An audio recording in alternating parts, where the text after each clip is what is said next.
Hello learners, Pallavi's English ক্লাসরুমে আজকে তোমাদের সবাইকে স্বাগত। টেনিসনের লেখা ইউলিসিস কবিতাটি পড়ানোর সময় তোমাদেরকে আমি বলেছিলাম অ্যাকিলিস হিল কি, এটার উপরে একটা ক্লাস নিয়ে আসবো। চলো আজকে ক্লাসে আমরা জেনে নিই what is Achilles heel. Basically, Achilles' heel is a metaphor that refers to a person's only weakness or vulnerable point despite having great strength or abilities.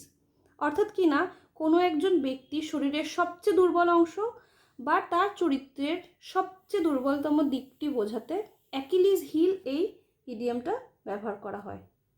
যদি এই ইডিয়ামটার অরিজিনের দিকে তাকাই তাহলে আমাদেরকে চলে যেতে হবে গ্রিক মাইথোলজিতে। এই গ্রিক মাইথোলজিতে একটা খুব ইম্পর্টেন্ট ক্যারেক্টার তোমরা জানো, অ্যাকিলিস, যে ছিল ট্রয়ের যুদ্ধে গ্রিসের তরফ থেকে লড়া সবচেয়ে সাহসী যোদ্ধা। অ্যাকিলিসের মা ছিলেন থেটিস, যিনি ছিলেন একজন নিম্ফ বা পরী। অ্যাকিলিস যখন ছোট তখন থেটিস চেয়েছিলেন তার সানকে ইনভালনারেবল করে তুলতে, অর্থাৎ অপরাজেয়। আর সেই উদ্দেশ্যেই তিনি ছোট্ট অ্যাকিলিসকে তার গোড়ালি দুটো ধরে উল্টো করে রিভার স্টিক্সের জলে ডুবিয়ে দিয়েছিলেন। যেহেতু তিনি গোড়ালি দুটোকে ধরে ছোট্ট অ্যাকিলিসকে স্টিক্সের জলে ডুবিয়েছিলেন, সেই কারণে গোটা শরীরে অ্যাকিলিসের জল স্পর্শ করলেও সেই পবিত্র জল কিন্তু স্পর্শ করতে পারেনি অ্যাকিলিসের গোড়ালি দুটো। Therefore his heels remained vulnerable. অ্যাকিলিসের শরীরের সবচেয়ে দুর্বলতম অংশ হয়ে উঠল তার গোড়ালি দুটো।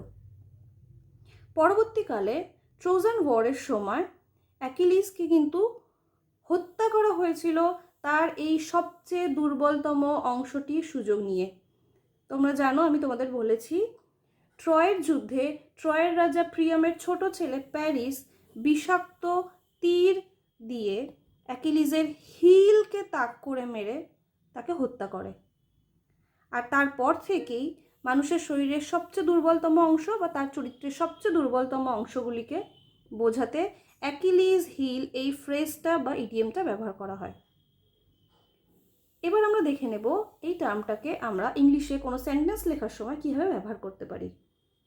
যেমন ধরো, কোনো একজন রাইটার যিনি ভীষণ ভালো লেখেন কিন্তু গ্রামার তার খুব খারাপ একটা দুর্বলতা, সেক্ষেত্রে তিনি কি বলতে পারেন?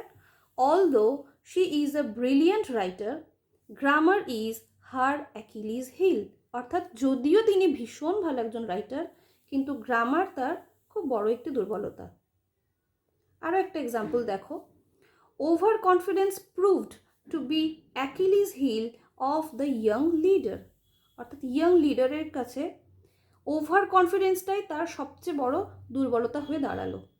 তোমরা জানো, তোমরা অনেক সময় হয়তো খেয়াল করেছো যে ভীষণ ভালো লিডার কিন্তু ওভার কনফিডেন্সের ফলে তার নেতৃত্বটা বিফলে যায়। সেক্ষেত্রে আমরা সেই ওভার কনফিডেন্সটাকে সেই লিডারের অ্যাকিলিস হিল বলতে পারি। Another example, you can say poor time management is often the Achilles heel of otherwise talented students. অর্থাৎ ট্যালেন্টেড স্টুডেন্টসদের কাছে পুয়ার টাইম ম্যানেজমেন্টটা কিন্তু তাদের বিফলতার পথে একটা বড় সমস্যা হয়ে দাঁড়াতে পারে। Thank you.